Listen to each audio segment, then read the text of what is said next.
আসসালামু আলাইকুম viewers, Nusrat cooking স্টুডিওর আজকের আয়োজনে সবাইকে ওয়েলকাম জানাচ্ছি নতুন আরেকটি রেসিপি দেখার জন্য।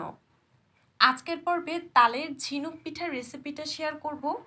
এই পিঠাটাও ভাপে দিয়ে বানাতে হয় আর খেতেও অসম্ভব মজার হয়। আর পিঠাটা বানানো খুবই সহজ, সো আশা করছি আমার আজকের রেসিপি সবার ভালো লাগবে। ভালো লাগলে অবশ্যই ভিডিওতে একটা লাইক দিয়ে এবং কমেন্ট করতে ভুলবেন না। যাই হোক, কথা না বাড়িয়ে চলুন এবার মূল রেসিপিতে চলে যাই। পিঠা বানানোর জন্য প্রথমে চুলায় একটা পাত্র বসিয়ে তাতে 2 কাপ তালের কাঠ দিয়ে দিলাম। আপনারা যতটুকু পরিমাণে পিঠা বানাতে চাচ্ছেন সে পরিমাণে তালের কাঠ ব্যবহার করবেন। এবার এখানে 1 কাপ আখের গুড় দিয়ে দিচ্ছি। গুড় দিলে পিঠার কালারটা ভালো আসে, তবে ইনস্ট্যান্ট যদি বাসায় গুড় না থাকে সেই ক্ষেত্রে আপনারা গুড়ের পরিবর্তে মিষ্টির জন্য চিনিও ব্যবহার করতে পারেন।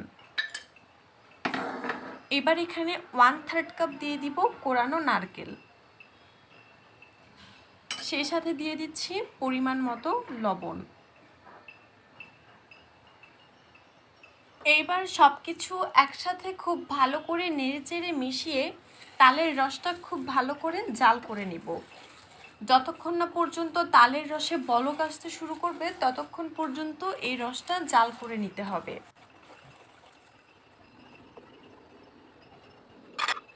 চুলার আঁচ মিডিয়ামে রেখে নেড়েচেড়ে বেশ অনেকক্ষণ তালের রসটা জাল করার পর এবার এখানে চাউলের গুঁড়া দিয়ে দিব। চাউলের গুঁড়াটা আমি যে চামচটা ব্যবহার করছি এই চামচের 5 চামচের মতো দিয়েছি। কতটুকু চালের গুঁড়া দিতে হবে সেটা ডিপেন্ড করবে তালের রসের পরিমাণের উপর। রুটি বানানোর জন্য নর্মালি আমরা যেভাবে রুটির আটাটা বা রুটির কাইটা রেডি করি, এইখানেও কিন্তু ঠিক সেম প্রসেসে এই পিঠার কাইটা রেডি করতে হবে। এইবার নেড়েচেড়ে খুব ভালো করে চালের গুঁড়াগুলো তালের রসের সাথে মিশিয়ে নিব। এক্ষেত্রে অবশ্যই খুব ভালো করে মিশিয়ে নিতে হবে, নয়তো দেখা যাবে চালের গুঁড়াগুলো দলা পাকিয়ে যাবে। সেই ক্ষেত্রে পিঠা বানানোর সময় পিঠার কাইটা মথে নিতে কিন্তু কষ্ট হয়ে যাবে। তাই অবশ্যই নেড়েচেড়ে খুব ভালো করে এগুলো মিশিয়ে নিতে হবে। আর এ পর্যায়ে চুলার আঁচ মিডিয়ামে রাখতে হবে যেন নিচ থেকে আবার লেগে না যায়। এইবার আমি হাঁড়িটা 2-3 মিনিটের জন্য একটু ঢাকনা দিয়ে ঢেকে দিলাম আর তারপর ঢাকনাটা সরিয়ে নিচ্ছি। 2-3 মিনিট এগুলোকে ঢাকনা দিয়ে ঢেকে রাখার পর এবার আবার খুব ভালো করে সব কিছু নেড়েচেড়ে মিশিয়ে নিব। যাই হোক, এবার আমার পিঠার কাইটা রেডি হয়ে গিয়েছে। এখন পিঠাগুলো বানানোর পালা। আপনাদেরকে একটুখানি কাই নিয়ে দেখিয়ে দিই। যখন এগুলো এরকম আঠালো হয়ে আসবে আর ধরলে এরকম স্মুথ হয়ে আসবে তখন বুঝতে পারবেন পিঠার কাইটা আর চুলায় রাখার প্রয়োজন নেই। এবার একটা প্লেটে আমি কাইগুলো উঠিয়ে নিচ্ছি, কারণ এবার এগুলো খুব ভালো করে মথে নিতে হবে। পিঠার এই কাইটা আপনি যত স্মুথলি মথে নেবেন পিঠাটাও কিন্তু ততটাই পারফেক্ট এবং সুন্দর হবে। তাই পিঠার এই কাইটা একটু গরম গরম থাকতেই মথে নেওয়ার চেষ্টা করবেন, কারণ ঠান্ডা হওয়ার পরে কিন্তু এটা আবার একটু শক্ত হয়ে যাবে। এইবার এখান থেকে অল্প অল্প করে কাই আলাদা করে নিয়ে এরকম ছোট ছোট বলের মতো করে নিব। তারপর হাতের সাহায্যে এইভাবে ঘুরিয়ে এগুলোকে একটু লম্বা আকৃতির শেপ দিয়ে নিব। স্ক্রিনে দেখানো প্রসেসটা ফলো করলে আসলে আপনারা বুঝতে পারবেন আমি কিভাবে কাজটা করছি। এরপর এগুলোকে এরকম লম্বা লম্বা শেপ করে নেওয়ার পরে নেটের এরকম কোনো জালি বা কোনো ঝাঁকাই করে জাস্ট এইভাবে একটু প্রেস করে হাত দিয়ে ঘুরিয়ে নিব। তারপরে কিছুটা ঝিনুকের শেপ চলে আসবে এই পিঠাগুলোর মধ্যে। আপনাদের বাসায় যদি পিঠা তৈরির কোনো সাজ থাকে তাহলে আপনারা সেখানেও বানাতে পারেন।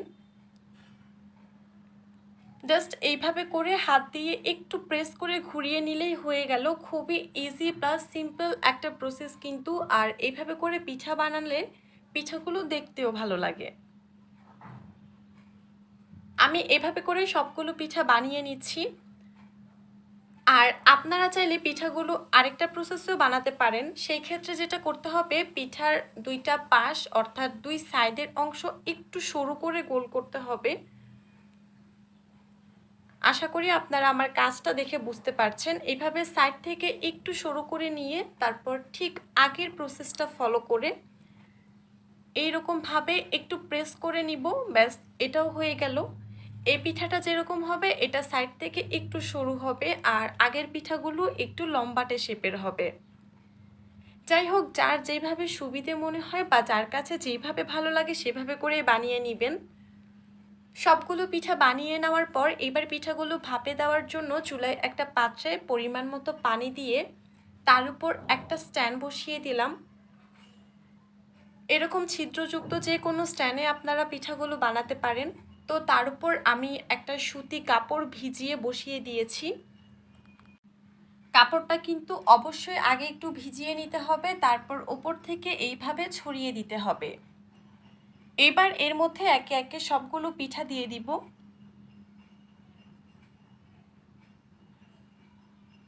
পিঠাগুলো দেওয়া হয়ে গেলে এবার ওপর থেকে ঢাকনা দিয়ে খুব ভালো করে বন্ধ করে দিব, যেন ভেতর থেকে ভাপটা বাহিরে আসতে না পারে।